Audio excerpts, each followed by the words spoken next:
This is the Detroit Sports Podcast Network. Hey, this is Brian Peña. I always join the Vito podcast, the best podcast in the United States. This week's Tigers Talk podcast is brought to you by The Athletic, premium coverage for passionate Detroit sports fans. Tigers Talk listeners can get 20% off the first year of an annual subscription by visiting theathletic.com/DSP.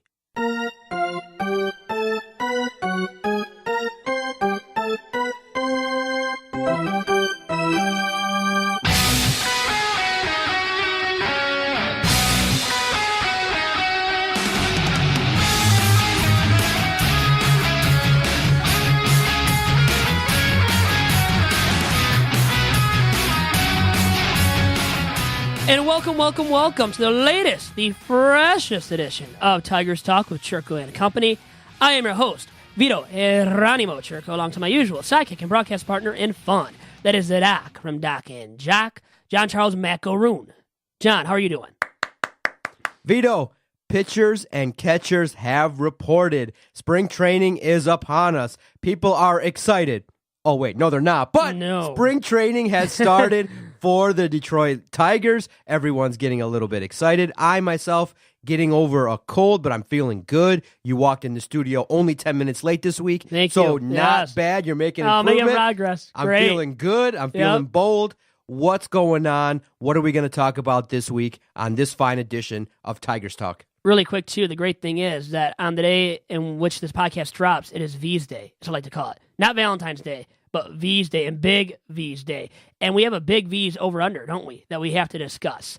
And we'll start with that, I guess. Now, actually, on the day on which this podcast drops, it is Wednesday now, the Tigers actually are conducting their first workout sessions of the spring. So they reported, pitchers and catchers reported yesterday, Tuesday. Yay! But today is the official start of workout. So now they're getting into shape, and they're going to try not to lose 100 games, the Tigers.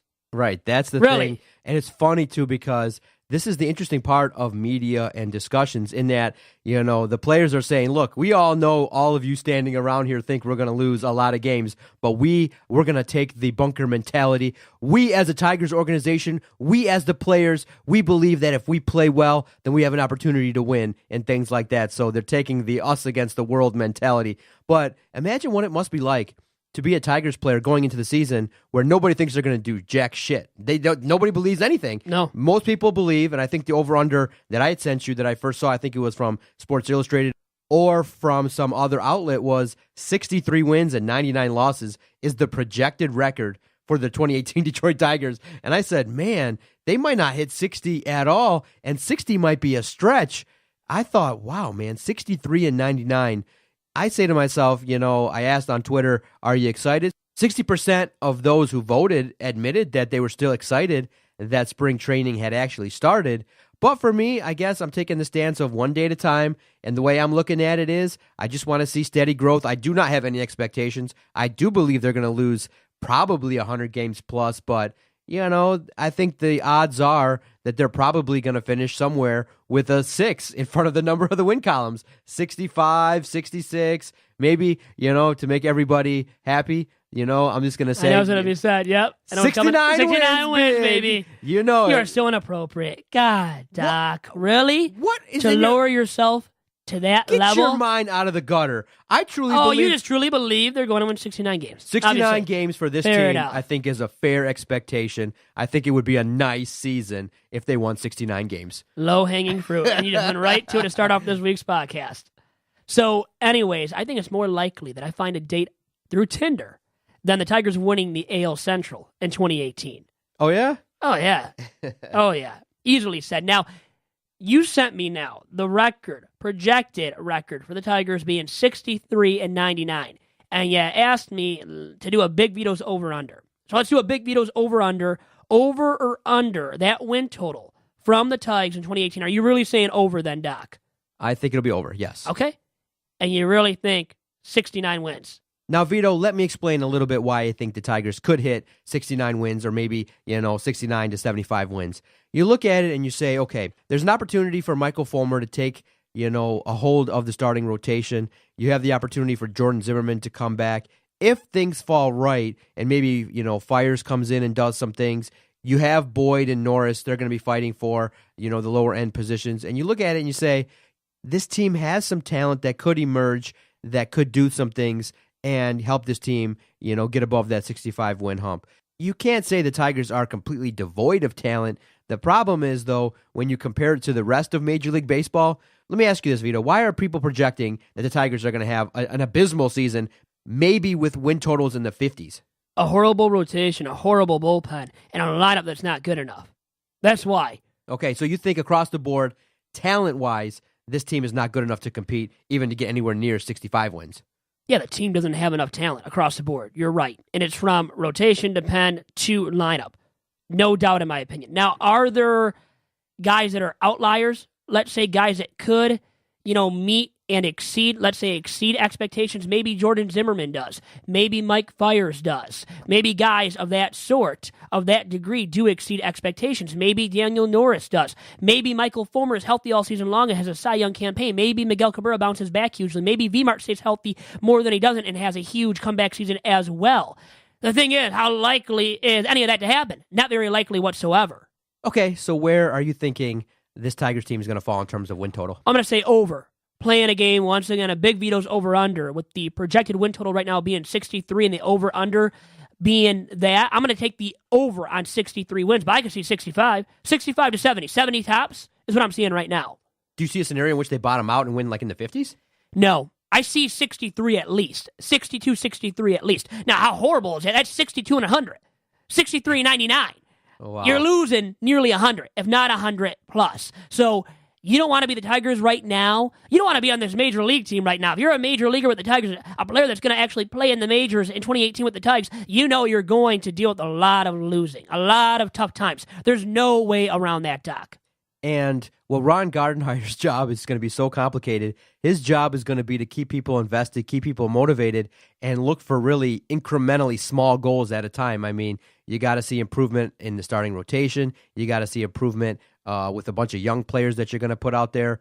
And you just got to say that. And I like what Ron Gardenhire has come out and said. He's like, look, we are going to play a good brand of baseball. We're going to do things the right way. And as a result of that, we do believe that we're going to compete in these games.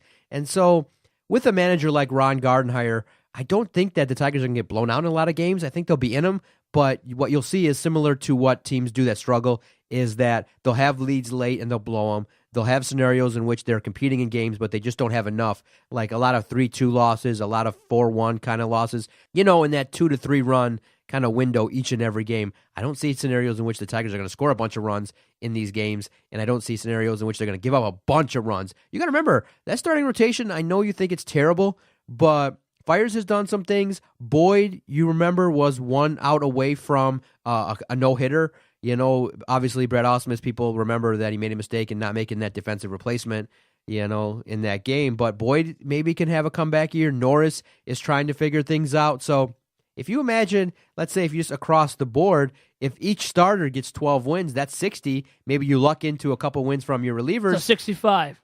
Yeah, That sounds really good. Really optimistic. Thanks, Doc. No, I'm not trying to sell you on a good season, but I'm not thinking they're going to bottom out. But, if you start off at 12 and maybe things, if they get on a roll, you never know in baseball. A young team could get hot. They could build momentum, and there's something to be said about the us against the world mentality. So what I'm telling you is I would not be shocked if this team was pushing the borderline of, maybe 74 wins in that neighborhood as well. Maybe they make it close late where they have some stretches where they win 10 of 12, but you do kind of look at scenarios and you say to yourself, objectively, most people are thinking in the neighborhood of like 63 wins. 70 wins tops. 70 wins tops. Not budging. Okay. And you know what? The us against the world mentality is great and all, but you need talent to go out there and actually perform. Okay. As well. So, and I don't think they have the talent, and it's also great that Ron Gardenhire said already that they're going to go out there every single game, all 162 games, and compete every single game. Guess what, though? Me and you can compete out there, too. We're going to try. We're going to give our best effort level. The thing is, the Tigers' best effort level will equate to 65 to 70 wins. It doesn't matter if they compete. That's them competing. They might be the hardest trying team in baseball, Doc. The hardest working team in baseball this year. Guess what that equates to? 70 wins tops. It don't matter. They don't got enough talent. You need talent out there to perform as well, to get it done, and they don't have the talent to go out there and get it done consistently, to win games. Let's challenge these Detroit Tigers. What would you be willing to do if the Tigers get over 70 wins? If they get over 70 wins, I can dance on video once again. I'm more than willing to do that. I've done it before a long time ago. I think you remember that. Okay. Probably really embarrassing for you. Something I think for me, too. You would be willing to do something embarrassing if the Tigers won more than 70 games? How about eating a fish on air? I don't like fish. Something like that. I think they did that in Seattle. They were throwing around fish before a Monday night game. Something weird. Something exotic with food. How about standing? With me, just me. How about standing here on DeQuinder with a sign that says I'm totally biased against the. No, you know what? We'll have a sign that says I'm a Detroit Tigers hater. Well, after taxes, I think the sign's going to say I'm totally homeless. That's what it's going to be saying. So you'll be supporting me, right? Still, will you? You know what? Maybe we'll do a sign or something out here on DeQuinder or something like that. We'll see. You know what the problem is, though? Out here, there's a lot of nice people. You might throw a sign up there. People will give you some tips. Oh, yeah. And I might have to use my stature in my benefit, too. Okay. So now, if I have the facial hair, they might not feel as bad for me and donate as much money. But if I shave, if I'm clean shaven, think about it. Like Matt Patricia, I keep looking at your blue shirt and thinking you're wearing that because of the Lions. You have your Lions blue on in the studio this week because of Matt Patricia. You're excited about Matt. And now we're trying to get excited about Ron Gardenhire. And it's hard to get excited about Gardy. And not really even to his fault. It's no fault of his own. It's just this Tigers roster. I mean, with the talent that it has, not much talent, it equates to 70 wins. 70 wins tops. If they win more than 70, I will do something. I'll give you that much. Okay, sounds good. Now, you were telling me that you were interested in some of the draft picks that the Tigers had, some high picks as well, and I told you I was curious about Christin Stewart because people were definitely talking about him as well as Derek Hill. Christin Stewart and Derek Hill, yes. Outfielders, guys that really are like one-trick ponies. Derek Hill is all speed, plus defender in center field, can cover a ton of ground, can roam out there in center field at Comerica Park, cover all that spacious ground and territory at Comerica. He can do it all with a glove and on the bases, but can he hit? He can't hit enough to save his life right now, to get to the majors and to succeed as a starter. And he was ranked number 3, according to Keith Law, when ranking the Tigers' top 10 prospects entering 2018. Keith Law of ESPN.com, Major League Baseball Insider, ranked Derek Hill number 3 among Tigers prospects. Very surprising, with taking into account that Hill hasn't really hit, not consistently in the minors either, to give him that ranking of number 3 in the Tigers farm system, which is a better farm system at this point. And then you look at Christin Stewart, it's the opposite. Stewart can hit, can't field to save his life. You can't put him out there in the outfield. He can't field the corners, right or left. Surely can't field center field at Comerica Park, so where do you put him? You put him at DH? As a youngster? You don't want a guy coming up from the farm system and becoming a DH right away. It's not a good sign from anybody. I don't care how great he can hit, and he's not an elite hitter, not an elite enough hitter, or even an elite hitter to cover up for his lack of defensive ability. And because of that, you can't put him at DH. And you don't really want anybody that young at DH to start up their major league career. But also a guy that really isn't that elite hitter, you can't put him at DH, and that means he has no spot in your everyday lineup. And that is Christin Stewart pretty much summed up, Doc. Okay, so what you're looking at is you're needing some more time. Don't get too excited about Don't get too excited about either guy. Now, Hill, by the way, was a 2014 first-rounder. Now, Emily Walden, she's been on this podcast now from The Athletic Detroit. I asked her for some feedback on Derek Hill, on that Keith Law ranking of him being number 3. Emily told me, Doc, that it was too generous of a ranking, in her opinion.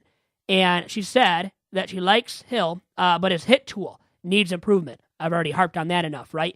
So he's got to improve hitting the baseball if he wants to sustain major league success. And really just, plain and simple, become an everyday starter. Okay, so now that spring training is upon us, the team is going to fully be assembled on Sunday. That's when all the regulars show up and things like that. What are people going to be talking about? What is going to dominate the headlines? Some people are coming out and saying, look, every spring training, people talk about these certain things. They talk about which veterans are going to have a good year, which, breakout players are going to be out there. What's the win total? What does the team look like? Things like that. And they say that kind of spring training is formulaic. But what are people going to be talking about this spring training for the Detroit Tigers? How much they suck.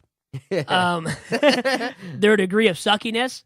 Where they're going to end up in the division. Now, my brother keeps saying, we've got to have him back on. I hope you will allow me to have my brother back on. He's a good guy, I think. He's still in college, still young and raw, unproven, but he has some great baseball knowledge, and on the White Sox especially.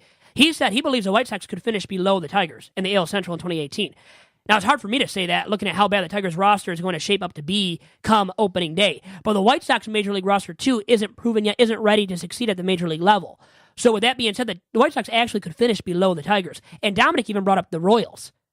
I mean, so the Tigers could finish in third and still be a stinko ball club. But that means the Royals and White Sox will be really bad. And I think the White Sox will. The White Sox have the potential to finish fifth. Tigers fourth. But it's still not saying much for the Tigers. So people are looking at right now, the division is going to be led by Cleveland and Minnesota. Cleveland and Minnesota, definitely. So Ron Gardenhire's former team in Minnesota. And I don't know if they're going to win first or good enough to win first, maybe in another division. But I think the Indians are still too good to say the Twins are going to surpass the Indians and become that top team in the AL Central. All right, Vito, let's take our first time out. What do you got for me in the second half of the podcast? We'll talk a little bit more about some spring training news and notes. How about Yu Darvish finally signing as well with the Chicago Cubs? 6-year deal. We'll talk about all of that and more after this quick commercial break on Tigers Talk. Doc, as you know, one of our fine sponsors at the DSP Network is the Detroit Sports Commission. And since 2001, the Detroit Sports Commission has applied its expert touch to marketing and to selling the Metro Detroit area as a marquee destination for regional, national, and even international amateur sporting events. And through the Detroit Sports Commission's help, these events have attracted thousands of visitors and pumped millions of dollars into our local economy. It is why Detroit is now not only the place where champions are made, but also the place where championships are played. To find out more about the Detroit Sports Commission and all of the events they are bringing to our very region, please follow the DSC on Twitter and on Instagram at DET Sports, and make sure to check out their fine website at DetroitSports.org.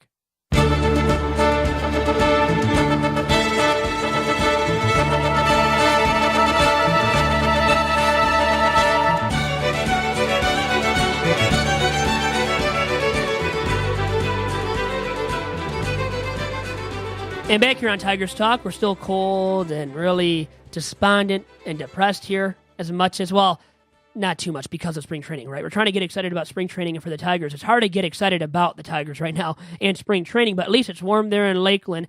I believe now, Doc, I believe the stat is that they are the team with the longest tenure in one location for spring training. Also, how about that in Lakeland? Many people rave about Lakeland. They enjoy the experience. They feel like Joker Marchant Stadium is a nice little intimate place to go watch some Tigers baseball. And I've never been to Lakeland, but I do believe in the coming years, maybe something I'll check off the bucket list is going down to Lakeland.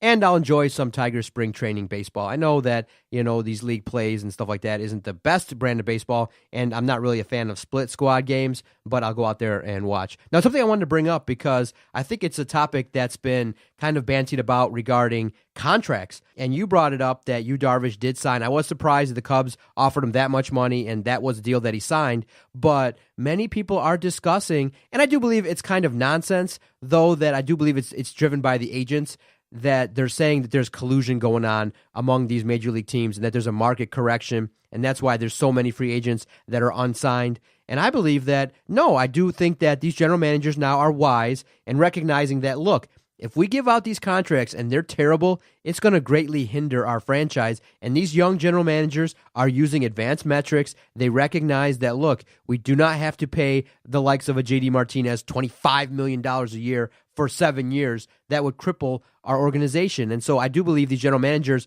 are wisening up. And yes, there is a correction, but it's not because of the fact that these owners are colluding together and not wanting to pay star athletes. What they're recognizing is that if we pay an athlete that can't perform, like, look, JD Martinez isn't worth $25 million a year.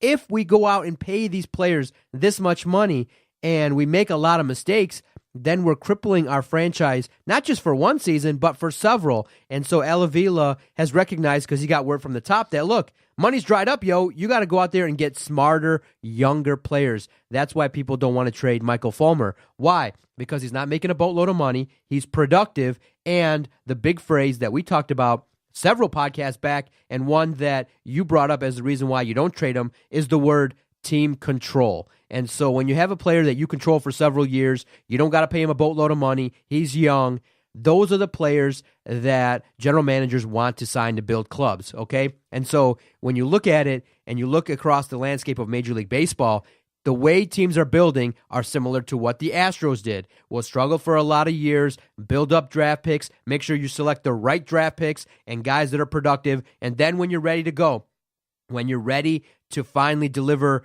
your city a championship or an opportunity to win a championship, that's when you go out and sign a Justin Verlander and make the key move and make a big splash. Even with the addition of Justin Verlander, Vito, do you think that the Houston Astros payroll is over $100 million? No, I do not think so. I do not believe, from my understanding, that even with the addition of Justin Verlander, and they got the benefit of having the Tigers pay some of it, the Houston Astros payroll is a model of what other general managers want to do. So I don't think it's collusion. I just think it's agents trying to get a bunch of money for guys like a Lester, JD Martinez. If you overpay these guys, you're not going to get production. I mean, how are you going to overpay for a guy like Lester who averages like 11 to 13 wins a year? I mean, seriously, that you can't go out and pay that guy $30 million a year. That's ridiculous. And then at his age, taking the age factor into account too, which once these guys hit 32, they're really they're past their prime. These agents are asking. The thing is, the teams are becoming wiser and wiser by the day, and I think collusion has a negative connotation because the bubble was bound to burst. These players are making way too much money on the annual, year to year. So these teams had to really resort to this model of not being willing to pay these guys as much money as they were making in previous memory, in previous off seasons. And you know what? Most of these players weren't worth the outlandish big paydays that they were receiving. North of $100 million and whatnot over 5, 6 years, 7 years. It's like the deal that Prince Fielder once received from the Tigers. That was an albatross of a contract from day one. I don't care what he was to do, were to do with the Tigers and what he ended up doing. It didn't equate to the length and the money that the Tigers owed him in that contract. He was never worth that, never lived up to the bill, and he was never going to live up to the bill. So the bubble was going to burst eventually where teams were going to fully realize that these players were not worth the money that they were paying to them in recent memory over past off seasons. So now they've become wiser, and that's why I think collusion has been brought up. I don't think it's true collusion. I think that is a negative connotation, and I don't think collusion really has been, implemented by all these Major League Baseball clubs. I don't think all 30 MLB club owners came to the table and said, hey, let's collude now. I think they're just becoming wiser, and they're following models that have been established by the likes of the Houston Astros, as you already noted, Doc. I think it's much more of that than these teams, all 30 owners coming to the table at one point this offseason and saying, hey, let's collude now, guys. I don't think that ever happened. Okay, so what was your reaction to the Yu Darvish signing? Too much money, too many years. And he's never been that guy that's been dominant in the postseason. He's had lackluster outings, including for the Dodgers in the World Series, and you pay him all that money, 6 years, $126, I believe, million in totality.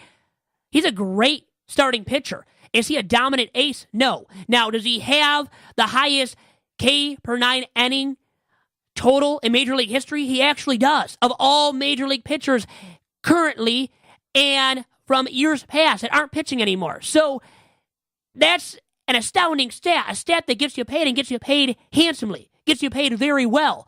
But is he still worth all that money that the Cubs just lent out to him at the end of the day? He is not worth all that money. 6 years, I believe, once again, north of $120 million in totality for a guy that has never proven it in the postseason. So I'm saying he's not worth all that money, Doc. I was surprised as well because of the fact that we all saw what he did or what he did not do in Game 7 of the World Series. Really surprising stuff there, but oh well, what are you going to do? That's a team becoming desperate. And they had Jake Arrieta. Now, he's a free agent. He hasn't signed yet, and they decided that Yu Darvish was more worth it than signing Jake Arrieta to a similar type deal. So, for me, when you compare the two arms, yeah, Yu Darvish is more worth it. If you're going to lend out all that money, and a lavish amount of money, well, Yu Darvish at the end of the day was worth that contract more than Jake Arrieta would have been, and I think more than what he will get on the open market, as Arrieta, once again, still available on the open market. He's going to get paid lavishly and get a contract, an outlandish contract, in my opinion, from somebody. Now, it's not as likely as in past off seasons, but I still see that one team becoming so desperate that they pay him an albatross amount of money. And you could argue that Yu Darvish, what he received once again from the Cubs, was an albatross amount of money for the pitcher that he truly is, no matter, once again, that K per 9 inning stat that he owns, which is the best all time of current Major League pitchers and past Major League pitchers. Still, I would not have paid Yu Darvish all that money. But the Cubs became desperate enough, and they realized at the end of the day that he's a better option for them going forward than Jake Arrieta. And I totally agree with that Yu Darvish is a better, sexier arm than Jake Arrieta, and especially moving forward, Doc. Okay, talking about the Detroit Tigers right now, your level of excitement for spring training, You said that the storylines are going to involve how bad the Tigers are going to be. I disagree a little bit. I think that there's going to be a little bit more storylines that we can talk about in terms of who's going to win out these positions at catcher, at third base, in the outfield. There's a couple positions that you're going to look at. I think one of the key positions is going to be who's going to round out to be that fifth starter. So why are you poo-pooing the myriad of storylines out there? Are you just being blinded by the fog of negativity? I think there's a lot of things, if you choose to look at outside of winning. Okay, yeah, we can establish firmly, concretely, the Tigers aren't going to win. But when you remove that veil, I do think there's a lot of storylines you could peek into, Vito. I feel like maybe you're not looking into some of them. Well, position battles. Yep. There's more than usual, but that's because they're a lackluster ball club. Mm-hmm. Yeah, exactly. So it goes back to that storyline, to that usual theme of this podcast of the Tigers and what they will bring to the table at the major league level all throughout 2018 and the immediate future into 2019, into 2020. And maybe that's it. Maybe that's the extent of the losing, the big-time losing on a consistent basis. But the stuff to be excited about is the young talent in the farm system. More than usual, but also because they're actively rebuilding. They're moving into the future with the mindset of they have to get younger, they have to get cheaper, they have to get better for the long-term future. And they're establishing that model right now. And they're going to move forward and keep making deals, dealing major league talent to get younger and younger and better for the future, which also will be done throughout the Major League Baseball amateur draft in 2018, in 2019, in 2020. And as they accumulate more and more players from the draft, you build up your farm system, and then you start winning in the long-term future. The Tigers had to get started, down that road. They are moving down that road now, and that's a great sign, and that's a reason, yes, to be excited about the Tigers, and even in spring with all the position battles that also will be present specifically at the Major League level. In the outfield, in the rotation, in the bullpen. Who's going to crack it in the bullpen? Will we see a new exciting arm emerge onto the scene and maybe take the fans and the organization by storm? You've got to hope that, and you've got to hope that some of these youngsters do come up this year like Franklin Perez and emerge onto the scene right away, maybe mid-season. He's a mid-season call-up. He looks really good from the start, and that excites all of us. That'll get us going on a Monday morning, but there's not much else to get us going on a Monday morning outside of those young prospects that really aren't ready to contribute big time in 2018, though. And that's something to remember as well about the Tigers organization moving into this upcoming season. How important will it be? Because a lot of the headlines are the Tigers are going to stink, but they're going to be fun to watch. Do you find yourself looking and going, you know what? Are you bracing yourself for, now watching and looking at prospects and seeing incremental development and seeing, look, maybe this week this person's not really good at range. And then the next week he develops an increased range and gets the ball to first base effectively, cuts down on mistakes. Do you find yourself getting excited at watching younger players make some early struggles, make some mistakes, and then you see kind of steady growth, like similar to what a pitcher goes through, where you kind of saw what Michael Fulmer did when in his first rookie season, and then what he was able to do in his second year? You say to yourself, wow, there's growth. So being invested at the early level, I think, will pay dividends in that, look, it's going to be a struggle in terms of wins. But if we just kind of change our attitude, if we just look at growth, we look at, these prospects and see their development, I think there's something to be exciting. And I think that the Tigers could be really fun to watch this year, maybe in a different light than when you expect a team to win. I think that the Tigers could be fun this year. And I think there's going to be a lot of storylines that come about when we start looking at these players. More than we're leading on to believe, more than I'm leading on to believe. But one thing to say is I'm not paid by the Tigers. So I can be as negative as I want to be. Sure. That is true as well. But we should lighten up. Well, I should. I know you're directing it at me. And probably people would if they heard this podcast each and every single week and have heard what I've said in the past about the Tigers and their lackluster product that will emerge in 2018 at the major league level. Because it's going to happen. Okay, there's no ifs, ands, or buts about it. There's no way of getting around it. But there is reason to be optimistic in terms of what these youngsters will become at the major league level, specifically starting in 2018, and what guys can do to get better. Will they improve? Will Matt Boyd improve? Will he look like what he did when he threw that near-perfect game against the White Sox down the stretch in 2017? Can Boyd emerge onto the scene more and more and look like that much more on a consistent basis? How about Daniel Norris on a consistent basis, right? Even Michael Fulmer, can he take the next step forward to emerge clearly as the ace of the Tigers pitching staff, which he's already being expected to be, but can he really pitch and perform as that ace caliber arm, start in, start out for the Tigers in 2018? That'd be a great sign from him. And once again, all the other starting pitchers growing and becoming better. If they do, well, they have a sexier ball club and a more exciting ball club. They do. There's no ifs, ands, or buts about that either. All right, Vito. And then the other thing, too, is I think the part that you're poo-pooing the most is we got a new manager. I'm really fascinated to look at how Ron Gardenhire takes a young group of talent that has no expectations, and what kind of motivation does he have? What is he able to do? Because what did we complain about the most when we watched Brad Ausmus? We just felt like in-game, dude looked lost. He never got better. He would sometimes you have these managers that, for whatever reason, when he went out and made a decision, it just blew up in his face time in and time out. Like every single time, right? Like almost every single time, right? It was funny, like in his defense, he tried stuff.